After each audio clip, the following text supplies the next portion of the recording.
Hey players, so Speaker Mike Johnson, he has decreed and declared, honey, that they will be bringing that expulsion vote for George and George Santos down to the House floor on tomorrow. Now, he said that he does have some reservations, but he wants the GQP to vote their conscience. Y'all take a listen. There's also going to be a vote on the House floor tomorrow to expel one of your members, George Santos. You have not said if you support this. Do you support expelling George Santos? I'll say this. We had a Republican conference meeting in the last hour. There were opinions shared on both sides. I'll answer it this way, Manu. Listen, I said that the Republican Party is the rule of law team, and we are. We believe in the rule of law. There are people of good faith who make an argument, both pro and con, for the expulsion resolution for Santos.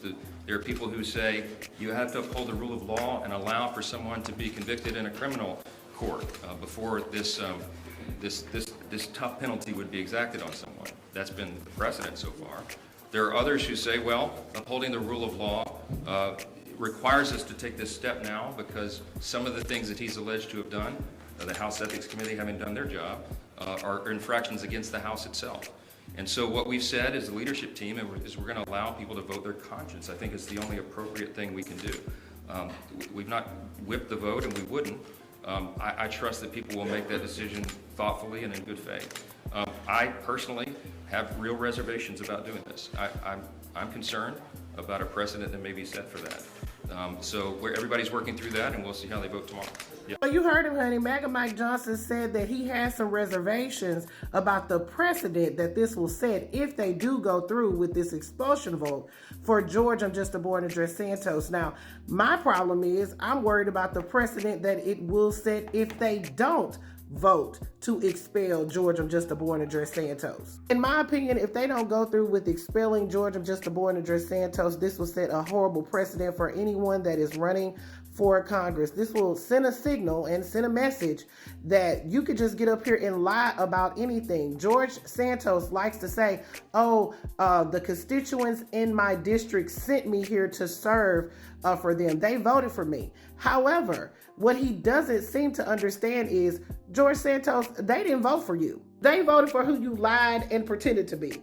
A out gay man who was very successful, who went to college, who worked for all of these financial institutions, who owned several businesses, owned real estate, who had a parent that unfortunately passed away in 9/11, whose grandparents were Holocaust survivors. They voted for that person. They did not vote for a person that was a drag queen who lied about it and committed some financial crimes in Brazil, who is also being accused of continuing the fraud instead of learning from it by using their campaign to enrich themselves. They didn't vote for that. If they do not expel you, it is setting a horrible precedent, like front into the motherfucking dump. These people voted for a successful businessman who was going to get this country in order when it turns out his ass had filed bankruptcy and was inflating his assets, wasn't even worth the amount of money that he says that he was worth.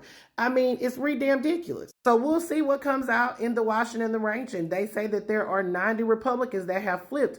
I'm wondering if all of the Democrats are going to vote, or were they manipulated by George Santos' speech on the House floor yesterday? I'm not sure, but we will see what happens. Players, put your thoughts in the comments. Let me know what you're thinking. Do you think that George Santos' constituents voted for him, or they voted for a fallacy?